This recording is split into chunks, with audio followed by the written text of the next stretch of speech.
June 2025 is Jane Austen's 250th birthday, and it just so happens that I am going to Bath this month.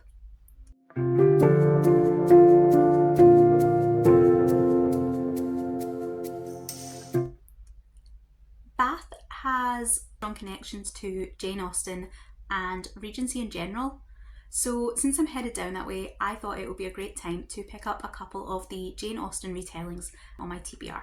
I have two books that I would like to get to. One is an e-arc and it's on my Kindle, and the other is an audiobook.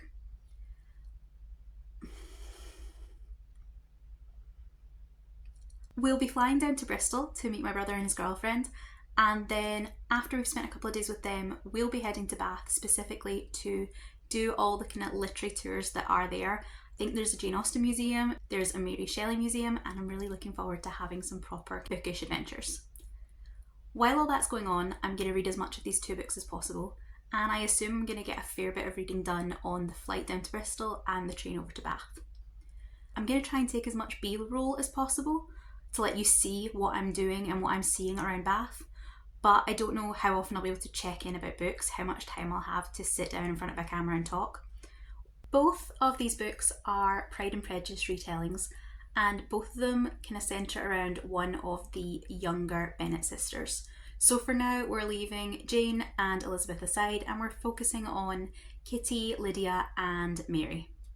The first book is The Unlikely Pursuit of Mary Bennet by Lindz McLeod, and this is a sapphic retelling that focuses on Charlotte Lucas and Mary years after the conclusion of Pride and Prejudice has happened. I think this one looks really good. The cover's really pop kind of colours. It looks like a really great kind of summery read, and I think one that'll be quite light and a good time. The second book has been on my TBR for at least a year now, and it's the one I plan on listening to via audiobook. And this is The Scandalous Confessions of Lydia Bennet, Witch, by Melinda Taub. I have read a book from this author before. I read Still Star-Crossed years and years ago. That was a Romeo and Juliet sequel that followed Rosaline, and I really enjoyed that book. I remember nothing at this stage about it, but I do remember that I really enjoyed it. So I'm looking forward to this one.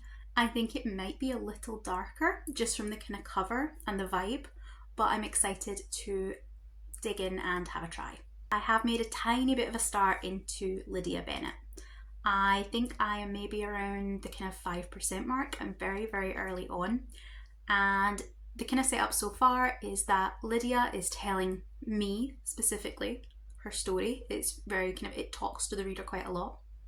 And she set up the idea that the kind of the hierarchy of daughters that you know from Pride and Prejudice maybe isn't exactly right, and that Lydia is in fact the seventh daughter of a seventh daughter and therefore a witch. This sets up as well that Kitty, instead of being her sister just above her, is actually a witch's familiar. She is an actual cat that Lydia has at a very young age kind of convinced everyone is a human girl through her magic, and that is what kind of alerts her aunt to the fact that Lydia is a witch, and more than just a hedge witch the way her aunt is, but someone with true power. Lydia's voice at the moment is very, very young, which if we're talking about, this is meant to be Lydia after she has married Wickham that is telling us this story, but then Lydia always did have a very young voice. She's meant to be a very immature character, so I'm not quite sure where I feel about that. She doesn't sound to me like an adult woman that has, you know, is living a married life. She sounds very much like a teenage girl, but from what I remember in Pride and Prejudice, Lydia is like 16 or something, if that, so I could be persuaded on this one. I'm willing to give it a good shot.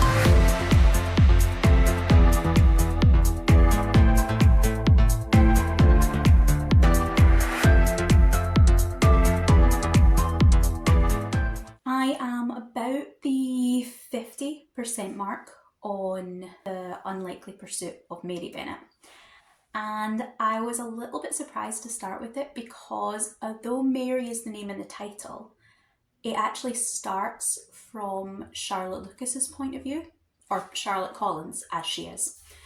This one is set completely after the events of Pride and Prejudice. In fact, we are, I think, about 5 years out from Pride and Prejudice. Collins has died after a brief illness, and Charlotte is now kind of contemplating the fact that she's essentially back where she started. Lady Catherine has kind of given her a couple of months to get herself together, but ultimately the parsonage is going to be going to someone new, and Charlotte has to either find someone to marry or move back in with her parents. She sends off to Lizzie to give a bit of advice. Unfortunately, Lizzie can't make it, suggests that Mary come and visit.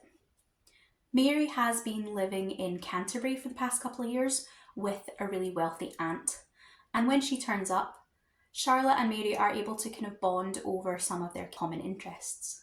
Mary has moved away from some of her sermons and she's slightly less obnoxious than we have seen her in Pride and Prejudice. She is now interested in art and science, and there's a slightly she's a kind of bohemian type of character now. Charlotte is still kind of finding her way out from under the Lucases and then Mr. Collins' shadow, but we do see her develop an interest in gardening, flower arranging, and the language of flowers.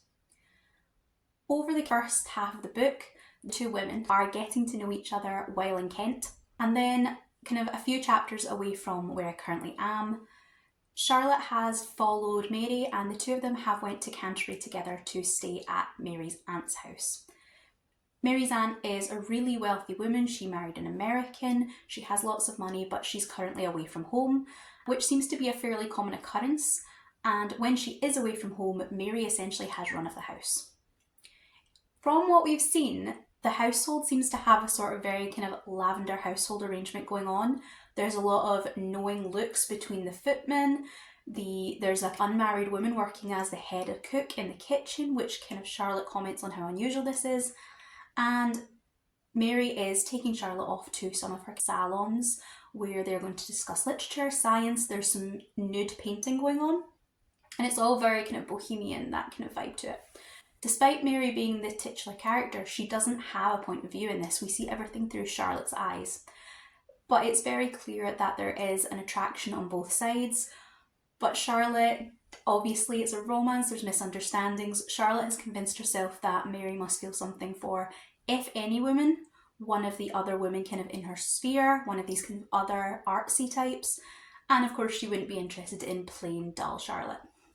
So I am really enjoying this one. It's been interesting to see the two kind of women get to know each other. We're getting to see kind of Charlotte coming to terms that Mary isn't the little girl she remembers. And I have been enjoying getting to know both these versions of the characters. On the Lydia Bennet book, this one is much more a fantasy novel. It's a historical fantasy, but currently where I am, there's no romance happening. This one takes a kind of dual timeline, and in the current day we have, again, we're set after the events of Pride and Prejudice. I'm not sure how many years out, but a few.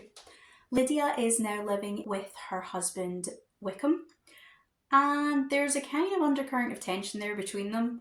Lydia mentions something about her mother sending her material to sew Wickham shirts, but Wickham not wanting her to do that or being wary of wearing anything she would sew him because he knows that she would sew hexes into the shirts. At this stage, Lydia, a fully fledged witch, which we have established is sort of more powerful than a hedge witch, and she encounters Georgiana Darcy on the street. Georgiana is buried under the weight of layers and layers and layers of protective spells, so Lydia lifts them off her and established an arrangement with Georgiana where she's essentially going to go for weekly check-ins, lift any of these protection spells that are being placed on her, and then act as a bit of a magical bodyguard. In the past, during the events of Pride and Prejudice, we are seeing that story through the lens of what if Lydia was a witch at the time. For instance, Lydia and Kitty decide to create a love potion and use it to drug Mr. Collins so that he falls for Mary. And that is how Collins ends up proposing to Charlotte Lucas. I have just got to the point, bang on the 30% mark, where Lydia and Wickham are dancing at a ball and they actually have their first kind of proper conversation. And we found out that George Wickham isn't really George Wickham. George Wickham gambled his soul away and his body is now being possessed by what I think is going to be a demon, which obviously sheds an entirely new light on the relationship that Wickham and Lydia have in the current day. So this one is much more fantasy focused. I was kind of curious as to whether there will be a romance between Lydia and Wickham, whether that being the Wickham that is long gone, or the Wickham that is currently inhabiting that body, or whether she's going to meet someone else entirely. I was a little bit unsure about this one. I've been listening to the audiobook, and I will admit it took me a couple of chapters to really kind of get into it.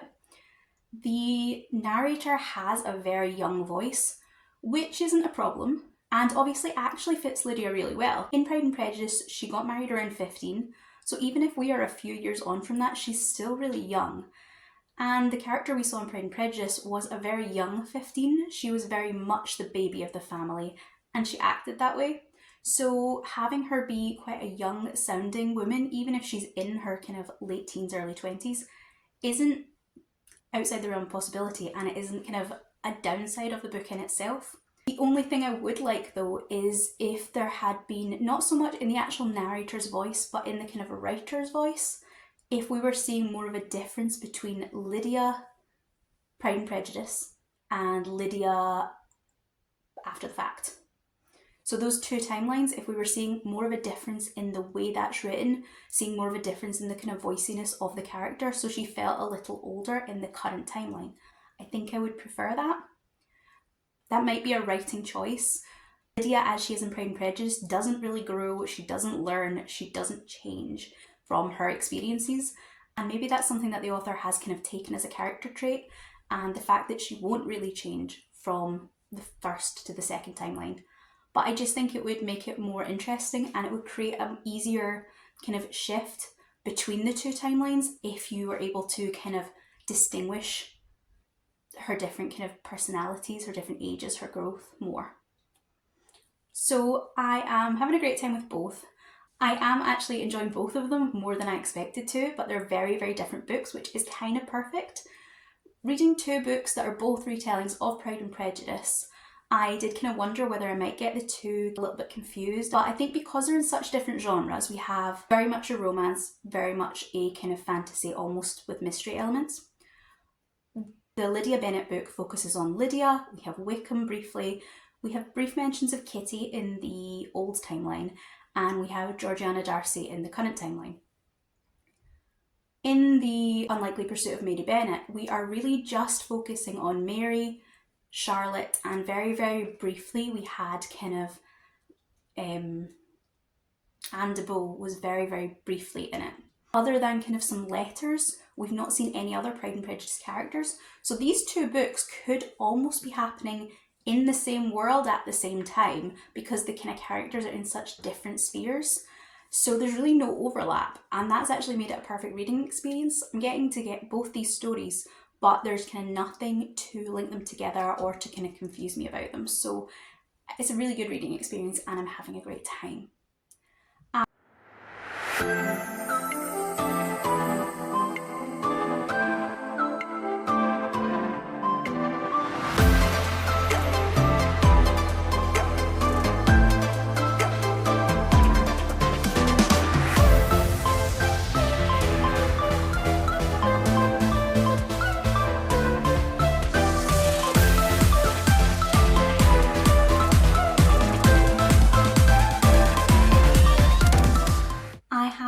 To the end of The Unlikely Pursuit of Mary Bennet, and I had a great time. It does give you those usual historical romance tropes. We have the misunderstandings, we have the defiance of social norms, and we have, of course, that traditional third act breakup. That point was where I did feel the book slowed down slightly. We have, of course, our kind of misunderstanding and our conflict between the two women, and then they split up so that they can both kind of develop and grow as people, making life choices, making character decisions, so that when we get to our big finale, they are fully actualised people with their own agency and their own personhood outside of the relationship, which of course is fantastic. But I did feel that there was a little too much hand-wringing and a little bit too much denial on Charlotte's part when the solutions were presented to her quite obviously. And I do understand, of course, that with historicals, characters are trapped in the mindset of people of those times. You're asking her to step out of those bounds, so it would be a difficult thing to get your head around. The book is relatively short though, and I just felt that in comparison to the amount of time we actually saw the girls getting to know each other, realising the relationship, having the relationship, that that period of internal debate just felt like it took up quite a lot of space otherwise in the novel that could maybe have been spent on some other fun aspects. I really did enjoy though the flower arranging and the gardening part of the story. Charlotte has her garden from the very start, and given the time to flourish, she not only is able to show off the things she knows, she's able to confidently present solutions to people that supposedly know more than she does, when she actually knows what she's talking about but would always have been too frightened to say. And I really loved seeing her come into her own as she found the solutions to some of these gardeners' woes. I also loved the language of flowers. I've always been interested in that kind of Victorian flower language discussion and what different flowers mean. And I really enjoyed seeing Charlotte deciding which bouquets she would put together, what they would symbolise, as each kind of moment when an appropriate time for a flower bouquet arose. It was really interesting. I really enjoyed seeing, maybe considering the different meanings of certain flowers and whether one had a double meaning that would or wouldn't be appropriate. So I thought that was really fun. I thought that was a really nice angle and something that I don't tend to see in a lot of stories. I really enjoyed. I felt like it moved really quickly. It felt really pacey, considering there's not lots of huge action scenes or lots of kind of big moments. I still felt that the author managed to keep the story moving and keep me interested. I might have liked to have seen some chapters from Mary's point of view. I was expecting just that kind of romance novel way of doing things, that we would get alternating POVs, or once we obviously hadn't had that for a while, I did think maybe not so much as alternating, but we might still get the occasional chapter from Mary's point of view. And I don't want to say it felt lacking that we didn't have that, but it definitely, I think, to me, made the book feel less like a romance and maybe more like this was Charlotte's story with a very strong romantic subplot. The story in my mind was this is Charlotte's story. It's more of a, not a coming of age because she is an adult, obviously she's in her 30s, but a kind of coming into herself. And I felt like that was the bigger story, was about Charlotte accepting who she is, who she wants to be, and who she can let herself be, rather than necessarily just a romance between her and Mary. Mary felt much more like a secondary character. I don't think she felt as complicated, probably because we didn't get to see the kind of internalness inside her head. She felt much kind of more straightforward. I don't want to say flat, but she felt more two-dimensional. She felt more... She didn't seem to have the depth that Charlotte did to me. But overall, as I said, a really, really good book. Really enjoyable. I know that these Jane Austen retellings can either be beloved or they can be kind of criticised for really minor things because people are so passionate about the source material. And while I enjoy Pride and Prejudice, I wouldn't say I'm like a huge, huge fan of it. So I maybe don't hold those characters as closely as I know that other people do. Whether that impacts my reading, whether other people might not enjoy this book as much or might enjoy it more, obviously I can't say. I personally thought it was an interesting take on it. I do think Mary was by far of the two the least like the Mary we see in the book. Charlotte I thought was a really, really believable portrait of Charlotte Lucas for the brief period we see her. She felt very much that kind of pragmatic character, maybe slightly world-weary and accepting of her fate. The kind of low self-esteem that she shows in this book that she has to overcome. She has to see her own worth. all felt very believably like the kind of Charlotte Lucas we see in Pride and Prejudice, who accepts Mr. Collins' proposal because she doesn't think she'll do any better. Mary from Pride and Prejudice, is very hard to see her in the Mary of this. It's not inconceivable that the Mary we knew 4 years before this book is set would have grown into this Mary, especially because we're saying that she went off to stay with her rich aunt, and in that household she'd be able to kind of blossom into who she wants to be. It's a very kind of free household.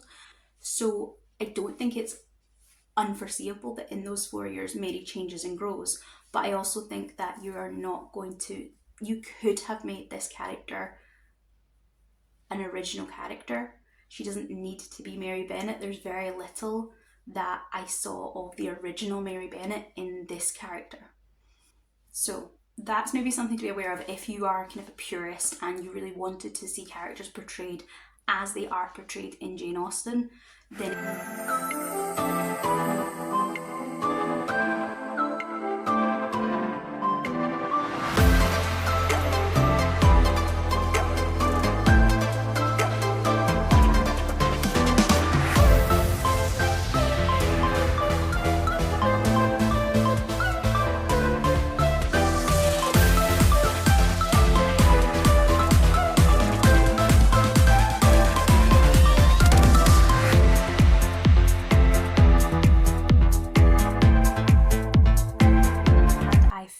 off the Scandalous Confessions of Lydia Bennet, which I actually really enjoyed this one. I think I had mentioned in one of my earlier clips that the voice felt very young to me, and I wasn't sure how I enjoyed that really voicey type of writing. As a general rule, I don't enjoy really voicey writing, and this one in particular, with how young Lydia felt, both in the current day and the flashback timeline, just wasn't working for me. I don't know whether that has eased off purposefully, whether it was the author's intent to tone that down a bit as the story kicked in, or whether I just got used to the way of writing, but I didn't find it bothered me as much as the story went on. It might be that the author purposely dropped it because we were involved in more of the story and she didn't want to distract from the actual plot that was happening, or it might have been that as the events of the novel unfold, Lydia does grow and change and she becomes a more fleshed out person. I had sort of expected that the book would be split pretty evenly between the two timelines, and much like the Mary Bennet book, I was wrong. We do have two timelines. We have the current day where Mary is writing her letter and is telling us about the strange illness that has overcome Georgiana Darcy. The majority of the tale and the plot is happening during Lydia's time in Brighton with Wickham and the regiment. While she is in Brighton, she meets other witches. She meets a Miss Mary Lamb, a young heiress, and she meets the Order of the Rose. This part of the book did probably have the most interesting topics in it. It was the most fleshed out, it had the most depth. We looked at the slave trade and how the marriage market works. We looked at social climbing and how all the different characters from Lydia through to the different men that she is friends with through the regiment, how marriage and money would kind of combine and conflict with love and romance and affect their prospects and their futures. We are also hunting for this mysterious gem that Lydia has been tasked to find so that she can save Kitty. So it is the most complex part of the book, and it is probably the most compelling. Personally though, I would have liked us to flash back a little more often. I felt that we left the Georgiana storyline for too long at a time, and I was really interested in getting back to that and seeing Lydia in the current day a little more. But that's a relatively minor complaint. Overall, it was a lot of fun. I felt that this one, more so than the Mary Bennet book, definitely felt like it had to be the Pride and Prejudice characters. It was so tightly woven with the settings and events of the novel itself. The Unlikely Pursuit of Mary Bennet, though I really enjoyed it, I did think that without too many changes, it could essentially just have been a historical romance.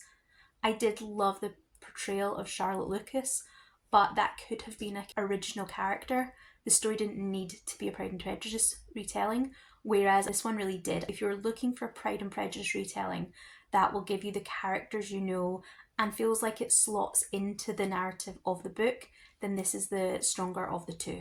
Overall, I really enjoyed both these books. The Unlikely Pursuit of Mary Bennet surprised me because I'm not always the biggest fan of historical romance that doesn't also have a fantasy element going for it, and this one actually I really enjoyed. I did think maybe it could have been a bit longer and more fleshed out. I really wanted to see more of Mary's social circle, those kind of artistic types, and the different relationships within this Lavender household played out on a broader scale. I wanted to know more about these characters. I wanted to know more about what had brought them all together in this household, more about their pasts, more about how Mary and her family as a whole kind of functioned in this don't ask, don't tell type of society that they were creating for themselves. Lydia Bennet was the one I had already had on my TBR, and it's been there for a while and I just never got around to reading it. I'm so surprised that the character of Lydia won me over because I really wasn't expecting that. I think Melinda Taub has done a great job of creating a character that still feels like the Lydia from the novel. She still has all those negative traits that Elizabeth sees in her, but you can kind of understand how those traits would be viewed that way by a sister or by someone who knows her through maybe a slightly warped lens, and what we are hearing is her own version of events, her own take on her personality, and it worked really well. I really liked that we didn't try and make her too noble or too heroic. Obviously, she's the heroine of the story. She becomes a much better person than the little girl in Pride and Prejudice, but it's not so outside the realm of possibility. There were some really interesting takes here on who Lydia is, both in Pride and Prejudice itself and how she's viewed. There are some moments where we see her discuss her thoughts on how Lizzie will view her in light of different events, and we get to see how her father views her and how she feels like her father will view her. And it works to present you the idea that maybe Lydia has never been as childish and as selfish as she was presented in. I liked that despite everything, she doesn't become too wrapped up in Wickham that she loses sight of who she is and her own goals. And I thought that was a really important way of creating that depth that distinguishes her from the character she is inspired by. So overall, both those books were really good. I had a great reading time. I really enjoyed having those kind of stories playing out in my head. And funnily enough, neither of the novels I picked had any settings in Bath. We had Kent and Canterbury, and then we had Brighton. So none of the settings that turned up in the books actually turned up where I was visiting, but there was so much kind of Jane Austen theming around Bath that it kind of didn't matter too much, and I was kind of able to pretend that the two things were the same. And I had a really great time kind of immersing myself in settings and places and general vibes that felt like they fit the story that I was reading at the time. I look forward to reading more Jane Austen retellings in the future. As I said, it is Jane Austen's 250th birthday this year, so I am fully expecting there to be quite a lot of Austen retellings coming out this year, because you can use that to promote it, and then maybe potentially in the next couple of years if it inspires people to maybe write their own versions. So I think we might see an uptake in Austen retellings in the coming years, which would be fun. I've read a whole ton of Pride and Prejudice now. I don't think I've actually read any that weren't Pride and Prejudice, and I think those might be quite interesting to dip into. I might do that next year for Jane Austen July. Maybe Emma or some Northanger Abbey. If you know any really good not Pride and Prejudice retellings, let me know in the comments, because I will definitely be adding them to my TBR. I hope you enjoyed this vlog. It's been a little bit strange and it might not come together as well as I hope in editing, but I had a great time making it. So I hope you enjoyed watching it, and I will see you in the next video. Goodbye.